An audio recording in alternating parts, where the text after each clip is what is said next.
ကျွန်တော်ဖကမှာကြောက်ဝယ်နေတော့ငါပေါ့ကျွန်တော်နဲ့ကျွန်တော်တပည့်နဲ့အခန်းရှိမှာကျွန်တော်တို့ထိုင်ပြီးစကားပြောနေတဲ့အချိန်မှာ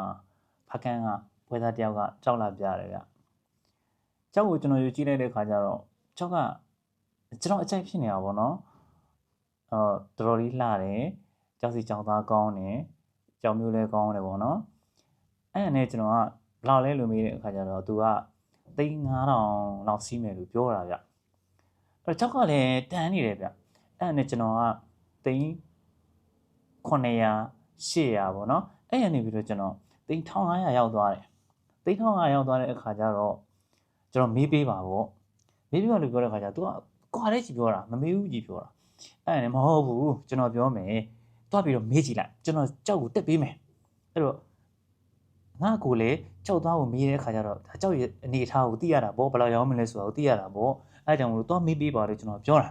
သူ့ကိုကျွန်တော်ပြောပါကွာငါဖုန်းယူပြီးတော့မင်းပြောလိုက်စမ်းပါဖုန်းဆက်စမ်းပါဆိုကျွန်တော်ဖုန်းကိုသူ့ကိုထိုးပေးလိုက်တော့ဗောနော်အဲ့မှာသူဖုန်းယူတော့ရပြီးတော့သူတစ်ဖက်မှာတောင်းယူတော့သူဖုန်းဆက်တယ်ဗျအဲ့တော့သူဆက်နေတဲ့အချိန်မှာပဲကျွန်တော်နဲ့ကျွန်တော်တစ်ဖက်ကကြောက်ကိုသိချာကြည့်ပြီးတော့ကျွန်တော်တို့ကိုပြောတာဗောနော်ငါဒီကြောက်ကိုငါကြိုက်တယ်ကွာငါ3,000လောက်ထိငါလိုက်ဝင်မယ်လို့ငါမှန်းထားတယ်ဗောအဲ့လိုကျွန်တော်တို့ပြောပြီးတိုင်မင်းနေကြတာဗောအဲ့မှာပွဲစားကလည်းဟိုဘက်ကနေပြီးတော့သူစကားတွေပြောပြီးတော့သူကြောက်စစ်ပြီးတော့သူပြန်လာတယ်ဗျပြန်လာပြီးတော့သူကဘယ်လိုလဲဆိုတဲ့ခါကျသူမရဘူးပေါ့ကွာတယ်ပေါ့သူအဲ့လိုပြောတာအဲ့နဲ့ကျွန်တော်ကအဲ့မှာလို့အဲ့ဆိုရင်တော့ကျွန်တော်ကြောက်ကိုကြည့်မယ်ပေါ့ကျွန်တော်ကြည့်မယ်ဆိုတော့ကျွန်တော်သူကြောက်ကိုကျွန်တော်ယူပြီးတော့ကျွန်တော်အခန်းထဲကိုယူသွားလိုက်တယ်ဖုန်းကိုယူပြီးတော့ကျွန်တော်နားထောင်လိုက်တဲ့အချိန်မှာပွဲသားနဲ့ပိုင်ရှင်နဲ့ပြောတဲ့စကားကပိုင်ရှင်က3,500ကိုနဲမှန်းတော့တည်တယ်ရောင်း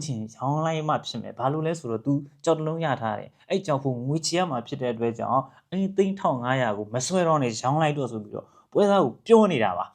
အဲ့ဒီမှာကျွန်တော်ဖုန်းကိုပိတ်ပြီးတော့ကျွန်တော်အပြင်ဘက်ကိုထွက်လာခဲ့ပါတယ်ပြန်ထွက်လာပြီးတော့ပွဲသားကိုကျွန်တော်ကြောက်ပြန်ပေးလိုက်တယ်ဗျအဲ့လိုပေးလိုက်တဲ့ခါကျတော့ပွဲသားအံ့ဩသွားတယ်ဗျဘာလို့လဲဆိုတော့ तू တက်ပြီးမယ်လို့ကျွန်တော်ပြောထားတာကိုအဲ့မှာကျွန်တော်တပည့်ကလည်းအံ့ဩနေတယ်